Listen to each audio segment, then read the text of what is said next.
We just recorded our first ever AMA with the team from Alpha Shares. So I had John, which is the co-founder of Alpha Shares, on the channel, as well as Bert, who is the subject matter expert on antimony. We were talking about their operation down in Paraguay, but more specifically talking about antimony refining, and what in the world this is. I had a bunch of questions with them. Keep in mind, this was my first AMA, so I am only going to get better at this, as well as I am doxing myself with this. So this is a great opportunity. But now, if we just keep this introduction very short, I just want to say that these reserve NFTs are launching in 2 days, which is on February 28th. And these are not eligible for the entire public. You have to meet one of these requirements to have access to this.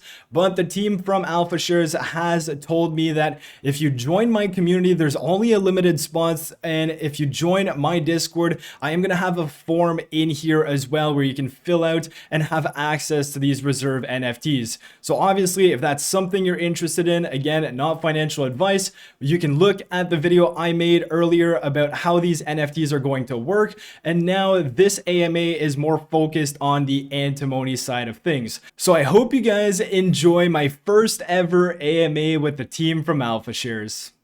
All right, guys. Well, welcome to my first ever AMA. We are joined here with the team from Alpha Shares.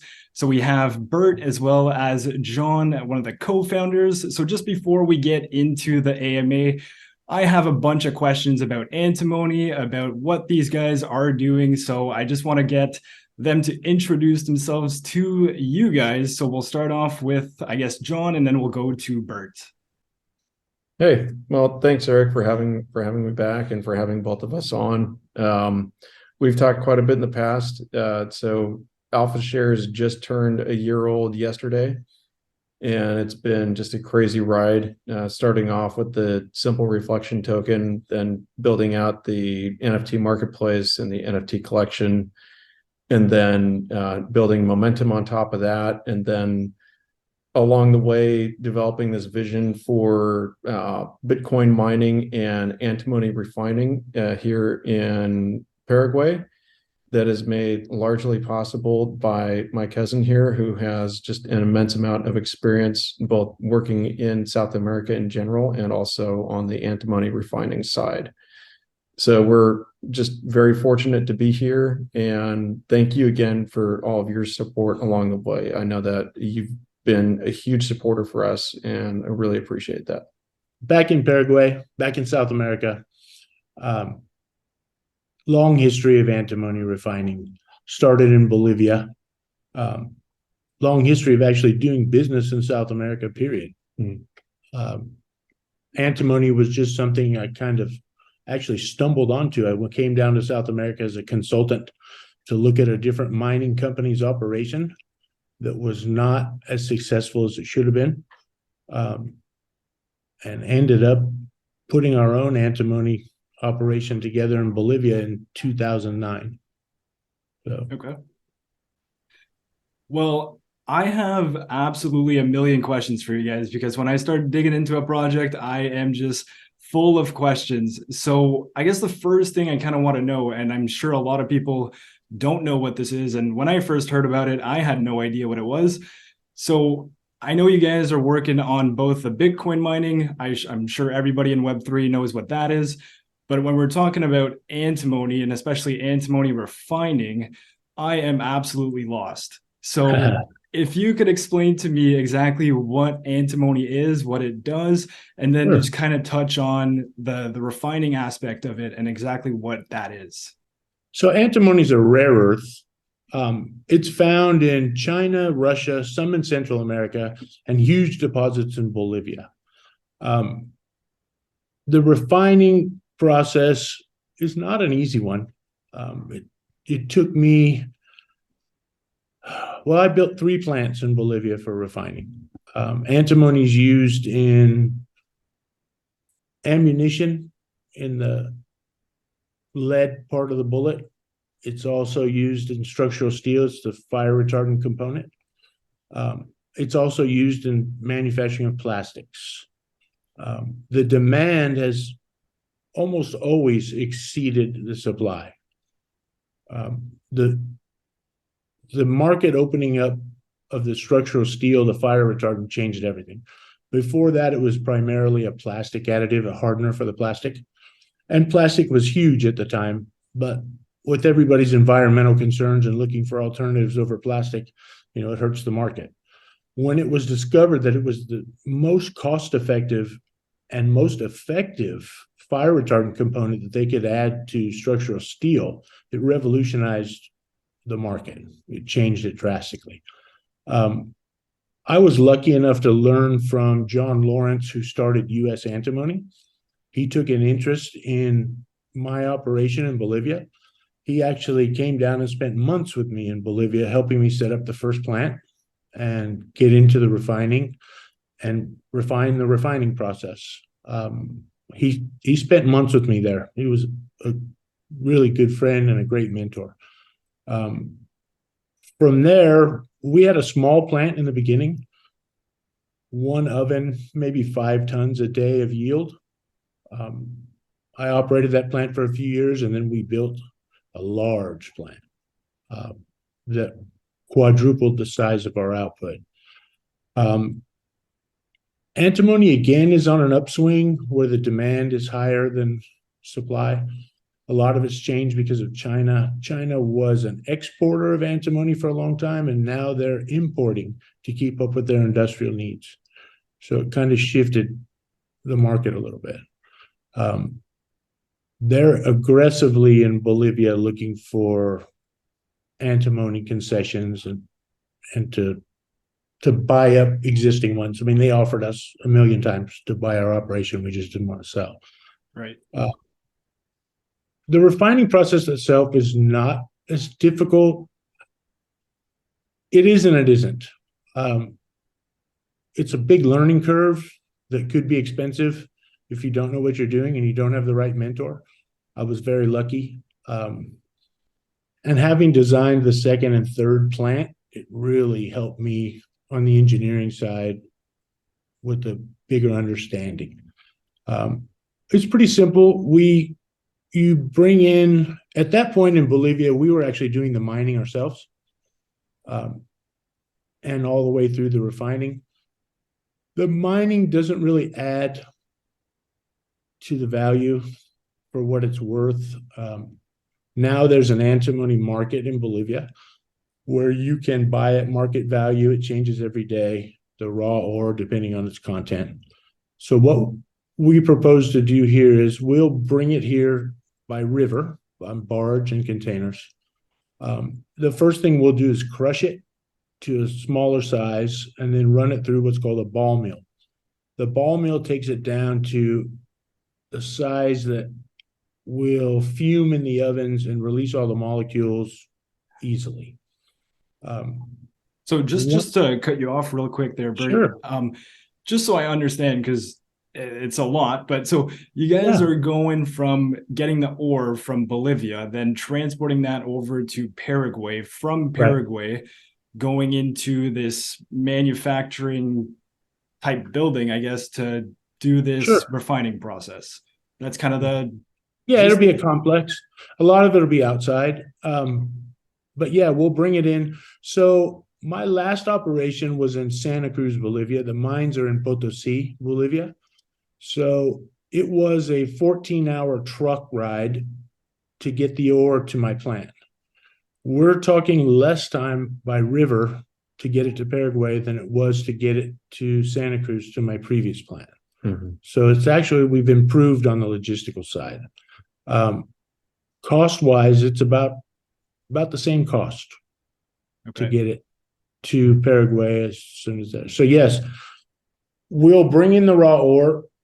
It'll, like I said, it'll be crushed, and then ball mill takes it down to a small size. We run it through a flotation cell at that point, which will concentrate it to 63%, between 60 and 63% of pure antimony at a small size. We add that to a rotating kiln, which is just a big gas furnace that rotates. When it gets to a little over 900 degrees Celsius, the antimony inside has a chemical reaction and all of a sudden the temperature will rise from 900 to 1100 in 20 seconds. And at that point, your antimony fumes off as smoke.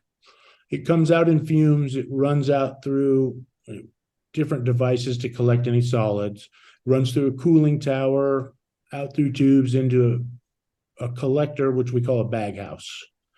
From there, the remaining smoke goes out, runs out through a smokestack, and you've got nothing. I mean, people worry about environmental stuff. We've tested it a million times. They were actually very stringent in Bolivia before we got any permits. This process emits zero toxins. Okay, that's good to hear, because that was actually one of my questions. Because when we're talking about like Bitcoin mining as opposed to proof of stake contracts, obviously the staking doesn't require any electricity. So that's the negative side of mining Bitcoin. So if, you know, refining antimony doesn't pollute the environment, then that's even better. That's a plus.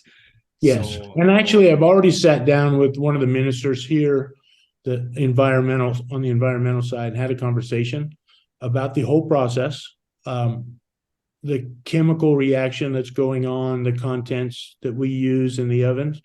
And after 2 or 3 days of him looking at that and analyzing it, he's told me there wouldn't be a problem at all having a permit. Cool. So now that kind of made me think of another question about the whole refining process. So can you just walk us through exactly, so you get the ore from the ship, you get it to your plant, you just throw that into the oven, and then how long does it take for it to become? So when we get it out of the container, it'll go into what's called a jaw crusher. The crusher crushes it down to a size that'll go into what's called a ball mill, and it's a spinning mill filled with stainless steel balls, and it pulverizes it down to a smaller size that we want. So when you're getting it from the ship, it's one big thing. Rocks. It's rocks about this size. Okay. Softball size or smaller. Okay. We'll crush it, then we'll pulverize it in the ball mill. We run it through there into the flotation cell, where we add a chemical additive to it in water, and it makes the antimony actually bubble up as foam and float to the top. And then the scoopers scoop it off. At that point, we're 63% pure. Okay, and how long does that process take? From hours. Hours? Okay. Like a few hours, or like 8 hours, or? It comes through the crushing process and through the ball mill in an hour. Okay. And then probably, the flotation cells keep working as long as we keep feeding them. So it's constantly working and producing antimony concentrate at 63%. Then that concentrate is put into an oven with some carbon, which is like coal, natural coal here, which helps it heat up, and it's turned and fired on a gas-fired furnace until it fumes out. And that's it. And then you guys collect those fumes, which is the fumes turn back into a white powder, antimony trioxide, and it's collected in what's called a bag house, which got a big screw in the bottom of it, and you fill up your cart and bring it back to the place to do your quality control check, and then you bag it, mark each lot, and store it in a container for shipment. It sounds easy enough. It sounds like I can just, do this in the backyard. My own antimony rig. You've got to have it perfect. It's all in the engineering of getting the temperature right till you get to the bag house, so it's falling out and turning back solid again. If you miss it one way or the other, you'll either burn your bags up or you'll drop all your antimony in your cooling tower. So you've got to get it perfect. We can, at a later date, with a bigger investment, add the finishing machines that take it to 99.9%. It's not cost effective. Everything's set on market value. It's a diminishing return in the beginning for a smaller operation to put those finishing machines in. I did in my second plant, but we were doing such volume that it made sense. And I'm not against actually scaling up here, and I think the potential to get to a larger size plant exists. I mean, what I feel comfortable with now is with one oven, and one setup for the crushing circuit, we can acquire enough ore out of Bolivia to feed that easily. I'm 100% confident in that. I believe that we could get to 3, 4, 5, 6 ovens, but let's start with one. Yeah. And let's see what we have. And if there is that much excess ore available, then we look at scalability. And we're going to design the plant for the only thing that'll have to be scaled up to bring up more production will be just more rotating kilns. The ball mill, the crusher, everything else will be able to handle up to 5 or 6 kilns a day without a problem. Labor is also cheap down here. As far as sales go, for my last operation, I was tied to U.S. Antimony. I had to sell to them. It was an agreement I made with them in the beginning that we honored. I was talking to Johnny today about we're actually in a better position. We're lucky. There are actually end users in South America that we're going to target and go after, and I have some connections at a few of them in the steel industry. And we're free to sell to whoever we want at this point. We don't have any arrangement. Right. Now, do you guys already have partners that you'll be selling to, or that isn't solidified just yet? We haven't solidified that because until the plant's in motion, I don't want to go to them and say, hey, I'm thinking about building a plant here. I want to go to them and say, look, we've started construction on the plant. The way the market is now, it's a seller's market. So the problem won't be, do we find a buyer? It'd be which one makes the most sense? Which one's easier logistically? Market price is market price. So you're going to get market price from any end buyer. It's just what it is. It fluctuates daily. And on that topic, I was looking at antimony prices, and if I'm not mistaken, it's around like what, 41 cents per something, or I'm completely off. A pound? 41 cents a pound?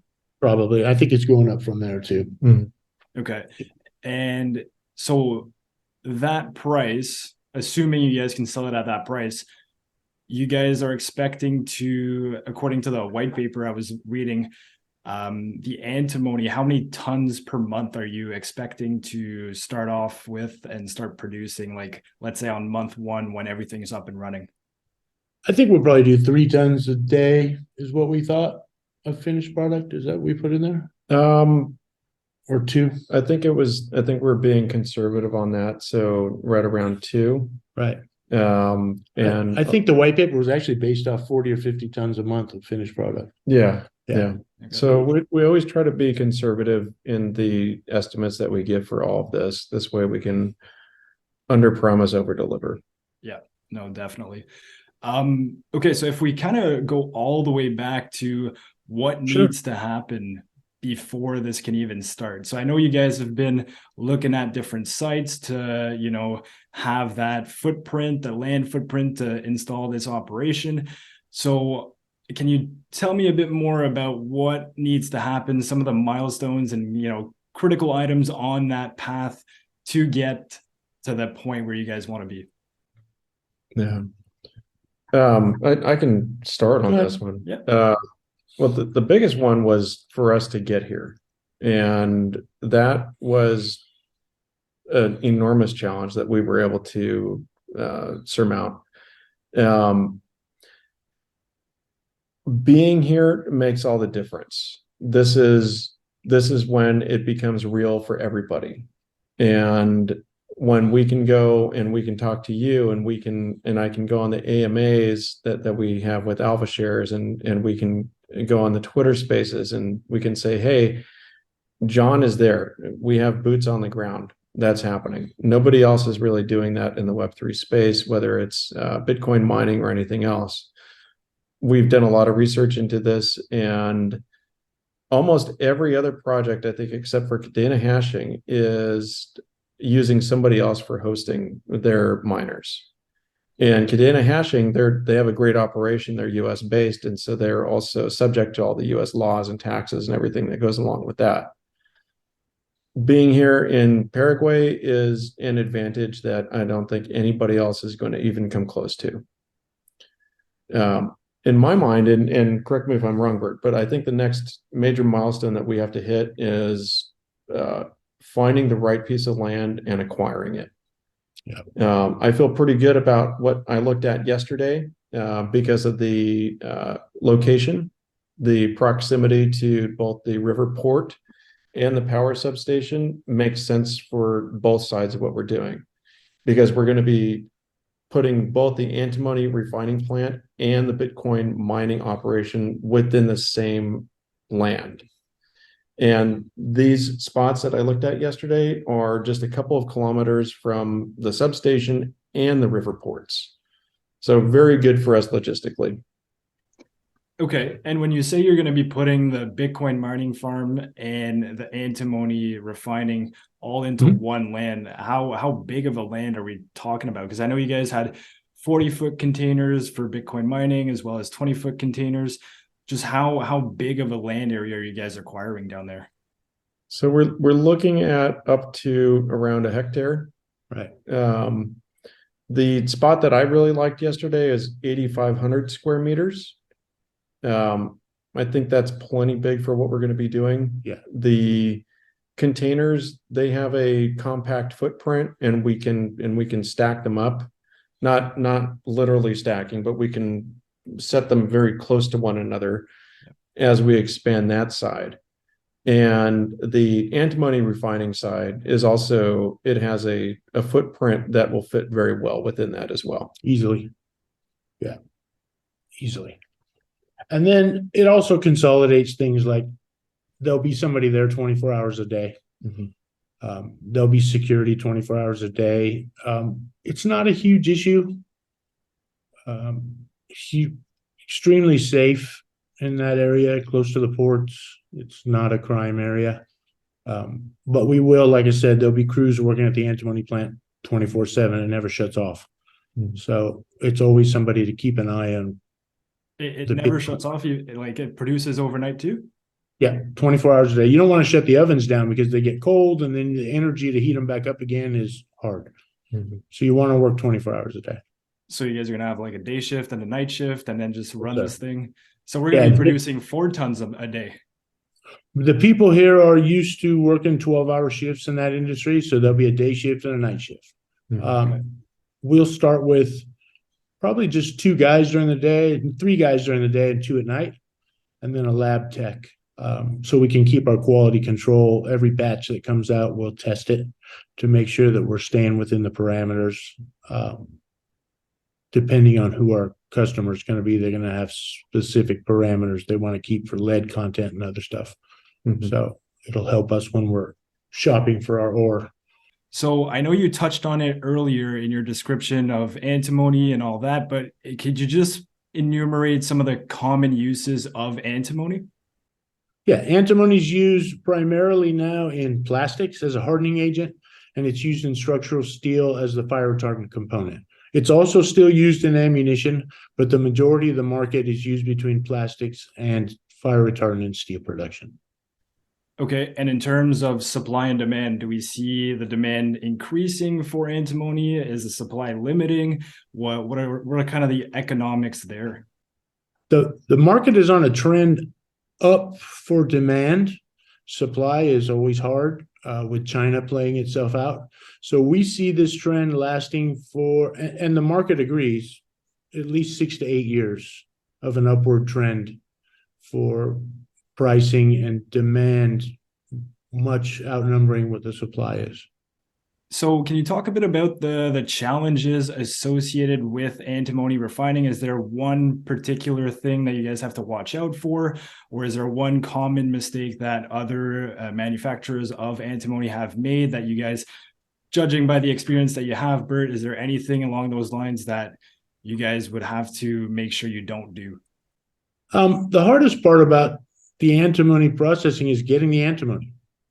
It's having the connections to actually get the supply. I've got many years of dealing with the specific Indian tribe in Bolivia, the Quechua Indians, who control 90% of the antimony mining concessions there. Had a great relationship with them forever. As far as the process goes, there's nothing really dangerous or mistakes. You don't want, people make a lot of mistakes because there's a big learning curve because they didn't have somebody like John showing up and teaching them how to do it.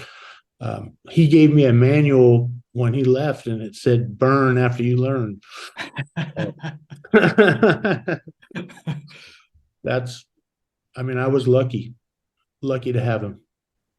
All right. So in terms of worldwide producers of antimony, I know you'd mentioned a few companies before, but are you guys going to be competing against those companies that are more established than you guys, or how is that going to work out? Are you guys going to find your own suppliers and then deal with them, or how is that going to work? We're going to be a niche operation, not big enough to deal. Shenyang Qinzhou is the largest antimony mining company in the world in China. We're not going to get close to what they produce. They would actually buy from us the crude product. U.S. Antimony in the United States is the biggest U.S. company. There is production in Russia. The Central American production is Mexico right now and Honduras, and that's controlled by U.S. Antimony as well.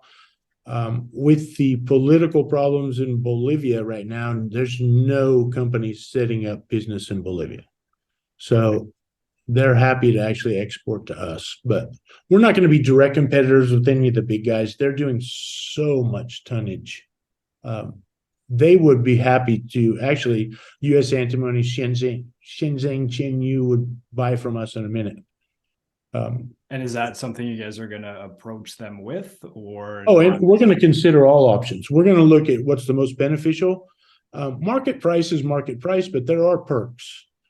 Some of them will pay more of the shipping and not leave it to us to ship, just because they want to be competitive and they want to get the product. It's a seller's market.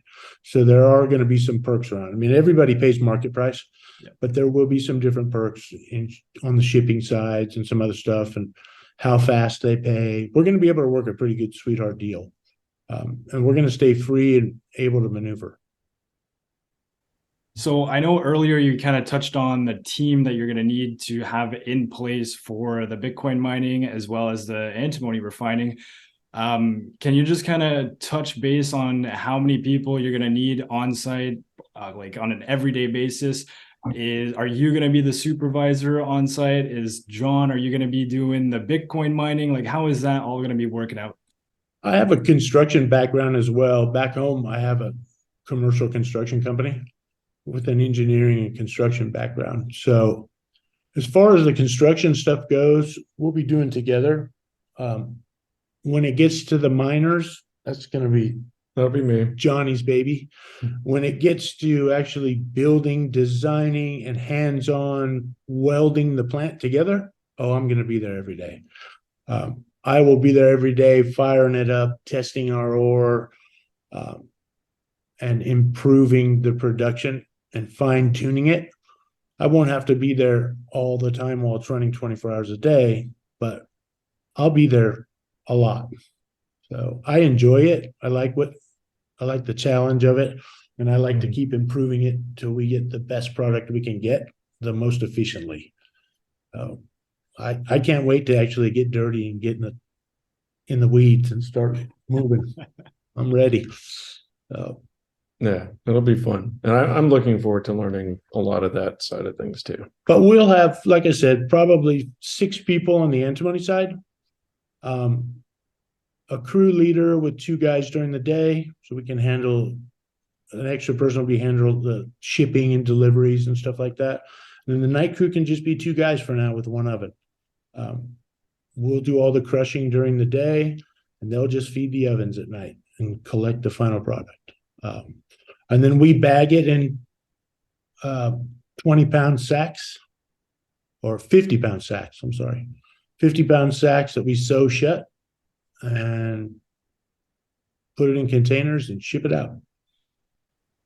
All right, so now I want to dive into more of the white paper and talk about those reserve NFTs. So as we can see here, there's obviously going to be that Bitcoin mining portion of it, and then there's the antimony side of it. And those first 3,000 reserve NFTs, we can see that 1.5 million is going to get about 305 ant miners. And then the rest of that fund is actually going to be used for the antimony refining operation. And right now we can see that that's going to produce about 40 tons per month, which is equal to about $38 per NFT per month. So I'm just curious to know what happens if, let's say, on a given month, there isn't 40 tons of antimony that's produced, there's less, or if there's more, how is that monthly payout actually given to holders of this reserve NFT? So just like we are doing over on the momentum side, we offer possible projections here, but we don't make any promises. The promise is that we're always going to be doing our best no matter what. But if for some reason the investments aren't doing well for a particular month, then it affects all of us. It affects my pay, it affects Bert's pay, it affects everybody. If things go really well, then we all benefit from that equally as well. Now, the other part of your question was, how do we actually handle the distribution? So the process is going to be, once we receive payment from our buyers, then that is going to be brought into the Paraguayan bank account for the Alpha Shares SA company entity. And then what we're going to be doing is we're going to be moving the portion out that we need to onto a centralized exchange in order to convert over into USDC on the Ethereum network.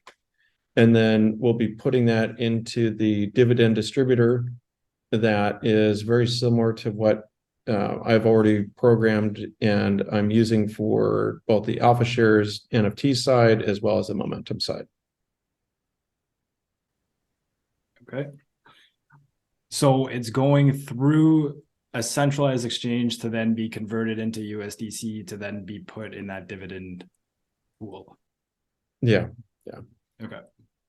And it'll be fairly similar on the Bitcoin side too. We're not going to be distributing Bitcoin. We're going to be converting that Bitcoin directly into USDC again on a centralized exchange and distributing that. So these are both going to be combined into, of course, the same distributor.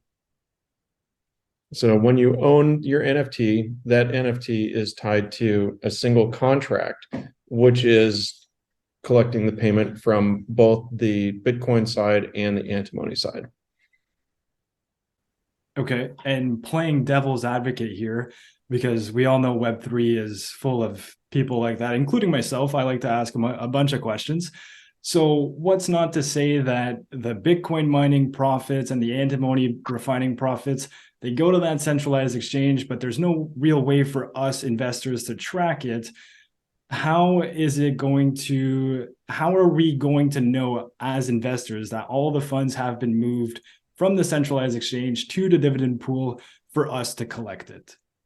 So we're going to be looking at a dashboard that will keep track of our monthly performance, and we're going to be making that public. And people are going to be able to go on there and see the live data of what it is, or is it going to be updated once a month or a couple times a month? Or it'll be updated as we make progress. So what we can, and this is just thinking out loud and kind of designing it along the way. I know that we need to do this and I want to do this. So perhaps as we are producing the antimony, we can make public some of our customers. I don't know if we're going to be able to make all the customers public, but we can at least say this is what has been invoiced, and this is what the returns are right now, and we'll be able to make that available for people to take a look at. You know, there's something that comes up in almost every single AMA that I've done, and that is security here in Paraguay. And it's a safe country. It's a safe country, and we're taking precautions on top of that. And we're going to make sure that this facility that we're building is as secure as it can be as well. And that we're able to do that in part because labor costs are very low. I mean, Right. we can hire 24-hour security for like $1,000 a month. It's a very, very low cost for a lot of gain. And that's on top of having people on site 24 hours a day working the antimony refining side. Yeah, and I also saw some of the videos that you sent along. Some of the properties you guys are looking at even have like a massive fence around it. So that's even We're gonna added. we're gonna fence or wall any land that we buy. Mhm. It Okay. just makes sense. Awesome. All right, well, sweet. I guess we're gonna wrap this up here, guys. Thank you so much for your Thank you. time. Bert and John from Alpha Shares will be in touch. Thank Sure. you. Have a good day. Thanks, Eric. Bye. Thank you, guys. Bye.